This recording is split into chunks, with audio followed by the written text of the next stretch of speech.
자, 그 5페이지 그 집단의 발달 단계를 한번 보시죠. 그 집단의 발달 단계. 그 핸드아웃 그림 보시면 뭐 포밍, 스토밍, 노밍, 퍼포밍, 어저닝 뭐 이렇게 써 있는데 이거 한번 봅시다.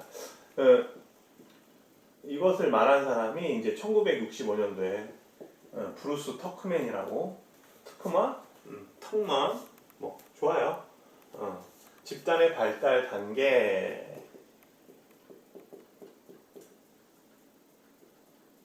대해서 이야기했어요. 한번 이렇게 써보죠. 첫 번째는 이제 포밍이라고 돼 있네요. 포밍. 그리고 포밍 기구 밑에 보면 인디펜던스라고 돼 있는데 집단을 형성하기 전에 자 그림으로 한번 그려볼게요. 요 별표라는 사람이 있고 세모라는 사람도 있고 네모라는 사람이 있고 동그라미라는 사람이 있고 마름모라는 사람이 있고 뭐 이런 사람이 있어요. 그럼 이럴 때 서로 보면은 각기 다른 존재고 개성이 있는 존재잖아요. 독립된 존재인데 집단이 형성되면서 하나로 묶이는 거죠. 그래서 이제 시간이 지날수록 디펜던스, 의존적이 된다. 혹은 인터 디펜던스, 상호 의존적이 된다. 이렇게 보시면 돼요. 그래서 집단을 이루기 전에는 서로 모르는 존재, 개성이 있는 존재 이렇게 생각하시면 돼요. 자, 첫 번째는 포밍기는 우리말로 얘기하면은 이제 뭐 형성기 이렇게 예를 한번 들어볼게요. 지금 여러분들이 기억하실까 모르겠다. 한 지금으로부터 한 8, 9년 전쯤인 것 같은데 그때 이제 SBS에서 짝이라는 프로그램이 있었거든요. 기억나시죠? 지금으로부터 한 8, 9년 전이면 이 짝이라는 프로그램이 뭐냐면은 이 남녀가 등장을 해요. 그래서 뭐 남자 1번부터 해가지고 한 5번, 여자 1번부터 5번 해가지고 서로 이제 그 짝을 찾는 거거든요. 그야말로. 그러니까 서로 모르는 사람들이에요. 조금 전에 제가 말했던 서로 남자들끼리도 뭐 마찬가지고 여성분들끼리도 마찬가지로 서로 인디펜던스한 존재예요. 상당히 독립적인 존재예요. 그런데 이 짝이 이제 짝을 찾기를 어디서 하냐면 애정촌이라는 걸 만들어요. 애정촌.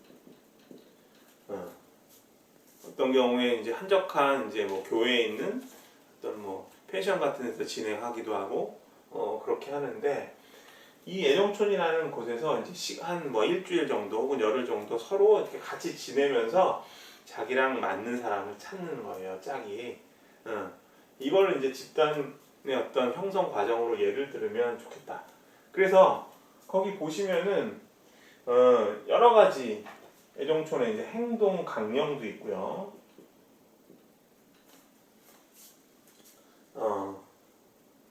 그래서 거기에 따라서 이제 해야 돼요.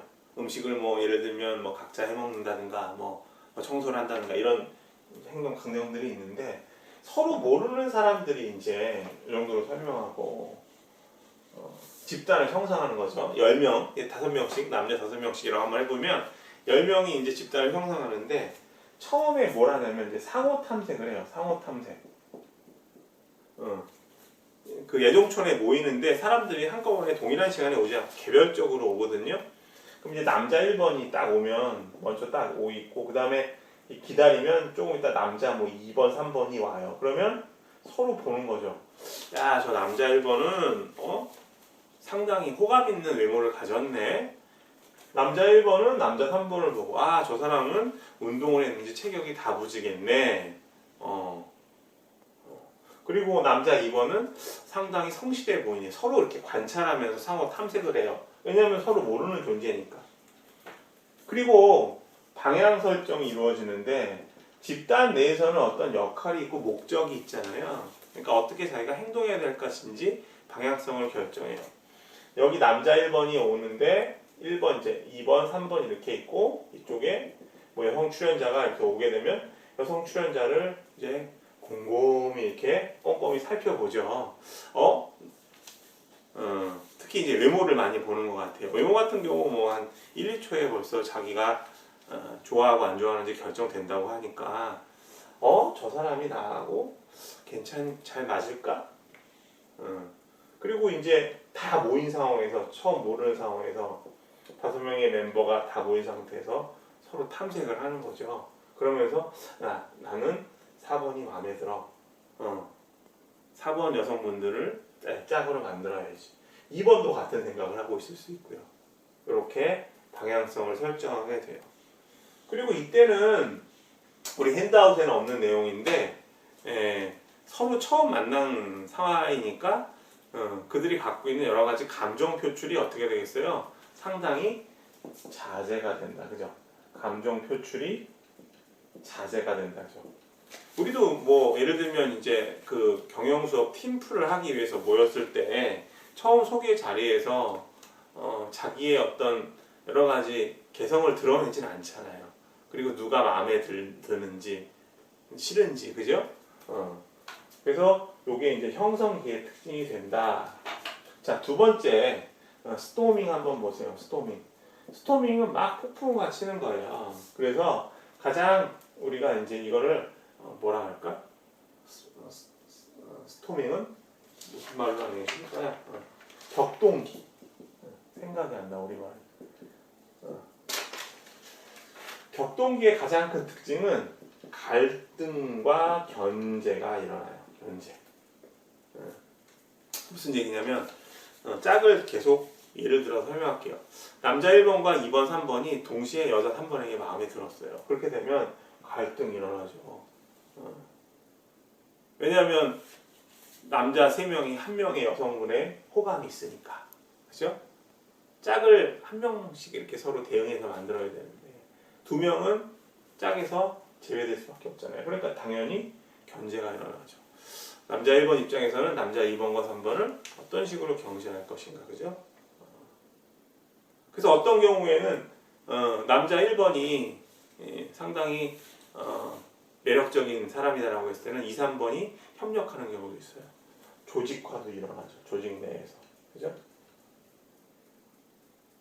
그 갈등이 막 터지기 시작해요. 서로 몰랐던 사람들이 만나면서 이제 여러 가지 알아가는 과정에서. 자, 그리고 세 번째는 갈등이 지나면 어떻게 되냐면 노밍, 뭐 정착기라는 말을 쓰기도 하고 규범기. 정착기는 상당히 의역을 한 것 같아요. 막 갈등이 있었어요. 남자 2번, 내가 3번에 호감이 있는데 어떻게 나를 제외시키고 3번과 즐거운 시간을 여자 3번과 즐거운 시간을 보냈어. 막 그러다가 서로 이해를 하게 돼요. 그리고 오랫동안 이제 어느 정도 올해는 아니죠. 좀 생활을 하면서 여러 가지 규범을 따라서 행동해야겠다는 걸 알게 되죠. 그래서 규범에 동조하게 되고 그리고 같은 동료라는 걸 알면서 그죠? 짝에 참여한 사람들이 배우자를 찾기 위한 거잖아요. 그러다 보니까 서로 정보를 교환하게 되고 친밀감을 느끼게 돼요. 서로 상호 의존하게 되죠. 독립적인 존재에서. 그리고 네 번째는 이제 퍼포밍이라고 해서 성곽이라고 해요. 그래서 짝 마지막 날 보면 이렇게 작대기를 들고 관심 있는 마음에 드는 그 이성을 이렇게 찍게 되거든요. 그래서 뭐 어떤 경우에는 출연자 전원이 이제 커플이 되는 경우도 있고요. 그렇지 않은 경우도 있고요. 그렇게 되면 어떻게 돼요? 이 집단의 어떤 목표는 이루어졌죠. 그래서 다섯 번째는 어저닝. 그래서 쇠퇴기라고 이야기를 해요. 그런데 거기 그림 보시면은 이 화살표가 이렇게 되다가 이렇게 올라가죠. 집단이 만들어져서 목표가 끝나면 그 집단은 존재 의미가 없으니까 다시 해체가 되죠. 그러면 집단 안에 있던 멤버들은 하나의 독립적인 존재로 돌아가서 Return to Independence라는 말을 써요. 독립적인 존재로 돌아간다. 그런데 만약에 그 집단이 계속 존재 의미가 있다 그러면 계속 집단이 어떤 여러 가지 역할들을 해 나갈 수 있는 거죠. 이런 경우 상당히 많아요. 우리 이제 조선왕조에도 이제 비변사라는 기관이 있었잖아요. 비변사. 비변사 같은 경우는 사실 이제 조선시대 이후 이게 전쟁이 일어나서 상당히 이제 임시 어떤 부서의 성격을 갖고 있었는데 전쟁이 일어나면서 이후에도 의정부의 역할을 계속 하게 되잖아요. 자, 어찌됐건 간에 이상한 예를 들은 것 같아요. 여러분들 집단의 형성 단계, 포밍, 스토밍, 노밍, 퍼포밍 어쩌니까지 잘 기억하시기 바랍니다. 자, 그 다음부터는 계속 이제 자잘한 내용들이 나오고 있어요. 6페이지 한번 볼게요. 6페이지 거기 보시면은 6페이지에 이제 집단의 특성이 나와요. 그룹 트레이시라고 그래서 이렇게 지적을 하지. 마음이 급해서 그래요. 집단의 특성. 그래서 첫 번째는 이제 사이즈, 규모. 여러분들이 생각할 때 집단의 규모는 어떤 게 좋아요? 많은 게 좋을까요? 적은 게 좋을까요? 정답은 적당한 게 좋아요. 정말 책임감 없죠.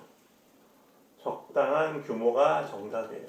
도대체 적당한 규모는 뭐냐? 이런 거예요. 여러분들 팀플 할 때 생각해 보세요. 팀플 할 때 예를 들면 이제 뭐 경영 수업 같은 경우 팀플 많이 하잖아요. 근데 팀플 할 때 인원이 예를 들어서 한 12명 정도 된다. 그러면 어떻게 돼요? 그 팀플이라는 건 한 학기 동안에 우리가 어떤 그런 과제를 해 나가는 거잖아요. 여러 명이 모여서. 근데 12명이면 상당히 인원이 많죠. 그래서 12명 같은 경우 일을 할 때 보면 일을 하는 사람과 안 하는 사람이 구별되죠. 그래서 인원이 너무 많으면, 그죠? 규모가 클 경우에는 일을 하는 사람과 안 하는 사람이 나눠지죠. 그래서 제가 볼 때는 학교에서, 우리 대학에서 진행하는 특히 경영 수업의 팀플 한 학기 동안에 진행한다. 대략적으로 그러면 한 뭐 3명에서 5명 정도가 적당하지 않을까. 물론 이제 수행하는 과제의 난이도에 따라서도 좀 달라질 수 있겠지만, 그래서 결론을 내리면 뭐 그렇다고 해서 3명에서 5명이 적당하다 이런 건 아니고, 집단의 규모는 이제 일단 그 직무의 난이도도 생각해보고 그로 인한 어떤 성과 그리고 만족도, 참여도하고 관련이 있다. 그래서 참여도가 떨어질 수가 있다. 너무 많으면, 그죠? 몇 명은 놀 수도 있고 몇 명만 일을 한다. 그리고 이 12명 정도 되면 팀플 하다 보면 이게 한 3개 조, 4개 조로 또 집단 내에서 또 이렇게 나뉘어지거든요. 그러다 보니까 만족도가 떨어질 수 있어요. 그리고 그렇잖아요. 우리 친구들이랑 이제 밥을 같이 먹고 뭐 친구들이랑 모여서 맥주 한잔 할 때도 10명 이상이 모이면은 그 10명이 2-3명으로 또 갈리잖아요. 2-3조로. 그죠? 그래서 만족도도 떨어지고요. 그래서 규모는 적당한 게 좋다. 이렇게 말씀드릴 수 있어요. 자, 두 번째는 뭐가 있냐면은 듀레이션 한번 볼게요. 듀레이션은 우리가 이제 존속 기간이라고 해요. 그 집단이 얼마나 오래되었는가. 집단이 오래될수록 그 집단에서 하는 여러 가지 일들이 공식화가 되죠. 포멀라이제이션.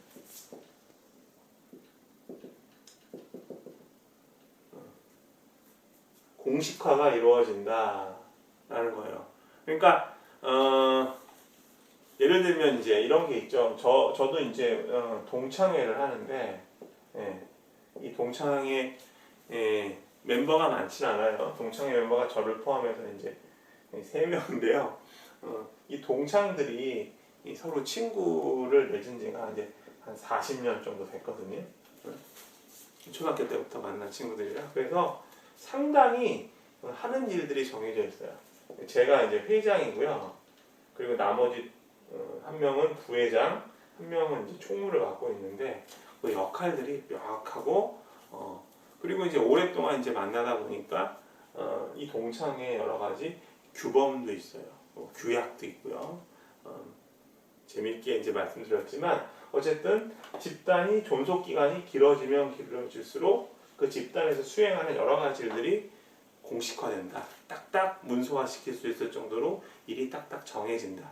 그러니까 조직으로 이제 적용을 시켜보면 어떤 조직에서 이제 존재하는 부서들도 그 부서가 오랫동안 어떤 업무를 수행하다 보면은 업무 분장이 이렇게 탁탁탁탁 공식적으로 나뉘죠. 그런 게 포멀라이제이션 공식화라고 보시면 되겠습니다. 그 다음에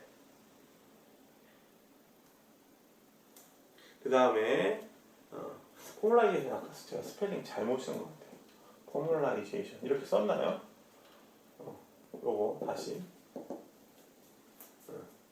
자 정리하시고 자 그 다음에 세 번째는 이제 멤버라는 게 있네요. 멤버 같은 경우에는 우리 이제 그 조직 문화의 구성 요소 중에서 스텝하고 상당히 유사한 요소인데 기억나세요? 우리 2장에서 공부했던 거 조직 문화의 7S 중에 스텝이라는 거 있었잖아요. 인력이 어떤 식으로 구성되는가, 뭐 조직 내에 남성이 많은가, 여성이 많은가, 그죠? 거기에 따라서 조직 문화 성격이 달라질 수 있다. 그죠? 군대 같은 조직은 아무래도 이제 남자들이 많은 조직이니까 상당히 조직 문화가 명령체가 있고, 그죠? 일사불란하고, 그죠? 이런 특징이 있죠. 마찬가지로 이제 집단도 조직과 유사한 성격에서 뭐 멤버들의 특징이 어떤가? 예를 들면 뭐 연령이 비슷한가, 성별이 뭐 남성으로 이루어져 있는가, 여성으로 이루어져 있는가, 뭐 이런 것들 얘기해요. 자, 이렇게 하나씩 정리하시고요. 그 다음에 6페이지 계속 이어서 볼게요. 소셜 덴서티라는 게 있는데 이 덴서티는 이제 밀도죠, 밀도. 그래서 번역을 하면 사회적 밀도라고 하는데 이거는 이제 집단 내에 있는 구성원과 자, 별표, 세모, 네모, 동그라미가 있다 그러면 이 거리를 얘기해요. 거리. 우리 일반적으로 강의실 보면 강의실 예를 들어서 한 60명 정도 공부할 수 있는 강의실 보면은 이 소셜 덴서티가 어때요? 상당히 좁죠.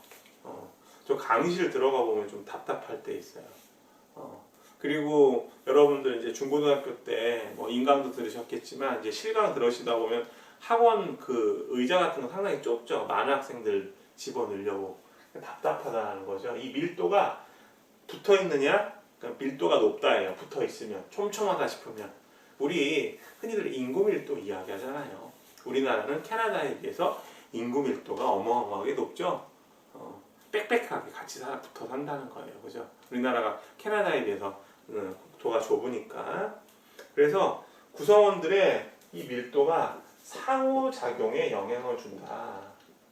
그러니까 너무 붙어 있으면 답답함을 느낄 수 있다는 거죠. 그죠?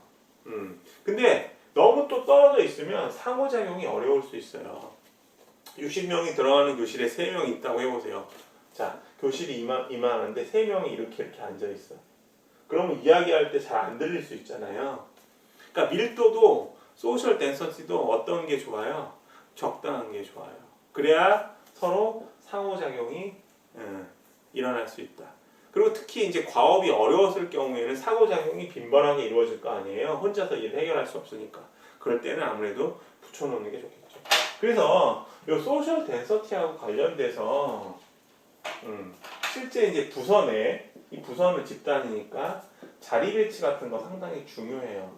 이 부서장이 이렇게 앉고 나머지 부서원들이 어떻게 앉을 것인가, 조금 떨어져서 앉을 것인가, 붙어서 앉아 있을 것인가.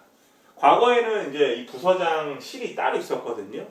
그렇게 되면 나머지 부서원들과 이 부서장과의 커뮤니케이션이 어려울 수 있잖아요. 특히 과부제였을 때. 근데 팀제로 오면서 팀을 이끄는 부서장, 팀장과 팀원들의 커뮤니케이션 그리고 기타 상호작용이 상당히 중요해지면서 이 자리 배치도 좀 가깝게 붙여놓죠. 그래서 이 부서장이 나머지 부서원들과 상호작용을 편하게 할 수 있도록 또 붙여놓는 추세예요. 그죠? 근데 요새는 또 이제 코로나 사태가 되면서 또 특이할 만한 사항은 이런 자리 배치가 의미가 없어지죠. 특히 사무직 같은 경우에는 재택근무를 많이 하니까. 그래서 뭐 자리 배치 같은 경우도 정해진 자리를 만드는 게 아니라 편하게 지정석 없이 그냥 자기가 좋아하는 자리, 뭐 오는 순서대로 앉을 수도 있고요. 이렇게 배치하는 경우도 있다고 해요. 자, 좀 다른 얘기 해봤고요. 그 다음에 이제 네이처 오브 태스크. 요거는 과업의 뭐 본질 정도로 과업의 난이도에 따라서 조직 구성원의 상호작용이 달라지게 된다. 제가 말씀드렸죠. 그 정리를 해보면 규모가 조직이래. 집단의 규모가 클 때는 과업의 난이도가 어려운 것이 맞다. 그죠? 어려울수록 여러 사람이 필요할 수 있으니까. 그리고 소셜 덴서티, 사회적 밀도는 과업이 어려울수록 밀도가 큰 것이 좋다. 그러니까 붙어있는 것이 좀 좋다. 왜냐면 상호작용을 활발히 해야 되니까. 뭐 이렇게 정리하시면 될 것 같네요. 자, 7페이지 한번 보시죠. 7페이지에는 이제 그룹 롤에 대해서 좀 자잘한 거 많이 나와서 좀 지루하실 텐데 그래도 잘 정리하세요. 집단 역할에 대한 이야기 좀 해볼게요. 그 집단 역할을 보시면은 어떤 그 지위가 있잖아요. 집단에서 너는 예를 들면 우리 팀의 뭐 팀장이야. 그다음에 우리 조의 조장이야. 뭐 이런 걸 하잖아요. 이런 것들. 그리고 너는 조원이야. 그러면 이런 거 있죠. 스왓이라는 거 있잖아요. 이것도 하나의 집단인데, 그죠? 스왓.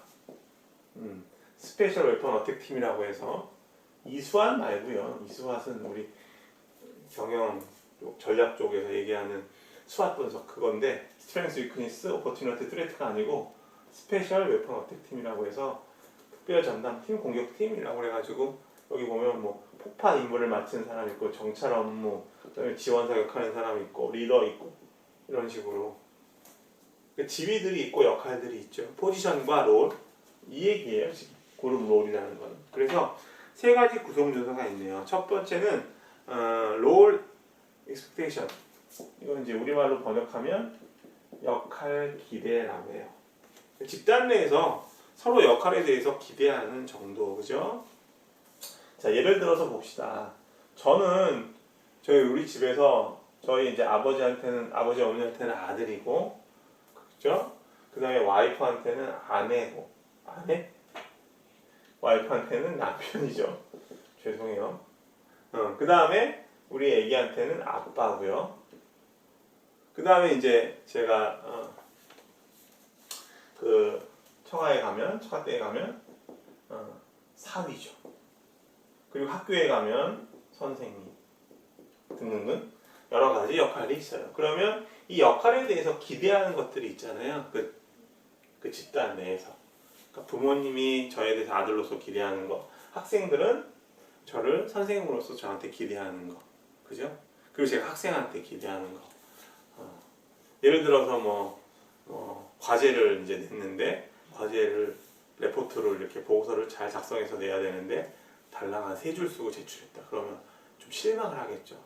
공부를 열심히 안 하는구나. 왜냐면 선생님 입장에서는 학생들이 열심히 공부하기를 바라잖아요. 그죠? 그리고 또 학생 입장에서는 선생님이 좀 더 수업에서 강의를 제대로 하기를 바라겠고요. 뭐 이런 것들이 서로에 대한 역할 기대라고 할 수 있어요. 그런데 역할 기대감은 기대를 충족시키려면 두 번째 한번 보세요. 역할에 대한 퍼셉션, 롤 퍼셉션, 역할 지각이 있어야 돼요. 역할 지각. 특정 역할에 대해서 어떻게 행동해야 될까? 자, 아들이면 부모님한테 어떻게 해야 되는가? 저희 아버지, 어머니 다 연로하시거든요. 제 나이를 생각해 보시면 대충 짐작이 되실 텐데 80 정도 되셨어요, 거의. 그러면 제가 어떻게 하셔야 돼요? 어떻게 해드려야 돼요? 연로하시니까 부모님 말씀 잘 들어야죠. 그리고 부모님이 이제 말씀하시는 거에 대해서 잘 이해를 하려고 하고, 그죠? 남편으로서는 어떻게 해야 돼요? 아내한테 갖춰야 될 것이 상당히 많죠, 그죠? 아내를 잘 보듬어 줄 수 있어야 되고, 그죠? 힘든 일이 있을 때는 용기도 좀 내야 되고요, 그죠? 그죠? 그래서 역할 지각이 있어야 역할 기대에 대한 것들이 제대로 충족될 수 있다. 그리고 역시 중요한 거는 이거 세 번째 같아요. 롤 앰비규어티, 역할 모호성. 역할 모호성이라는 거는 집단 내에서 자기가 무슨 일을 해야 될지 잘 모르는 거예요. 예를 들면 마케팅 부서가 있다. 그 중에서 뭐 여러 가지 일을 한다. 근데 자기가 어떤 일을 해야 되는지 모른다. 그죠? 그렇게 되면 답답해지는 거죠. 인사부서에 가서 일을 하고 있는데 자기가 어떤 일을 해야 될지 모르고 있어요. 근데 그런 경우는 역할 모호성이 존재하는 거는 과업에 대해서 아예 모르거나, 그죠? 그리고 권한이 없거나, 그리고 일에 대해서 관심이 없을 때 발생할 수 있어요. 역할 모호성이라는 거는. 그리고 성격상의 문제도 있을 수 있고, 물론 성격 탓에 관심 수준이 결정될 수도 있겠지만, 자, 그래서 역할의 모호성이 발생하지 않도록 철저하게 과업 내용을 이해하고 권한을 가져야 되고, 그 다음에 그 과업에 대해서 여러 가지 정보들을 갖고 있어야 된다. 이렇게 정리하시면 되겠습니다. 자, 그래서 3부 이렇게 마치고요. 이어서 계속하도록 하겠습니다.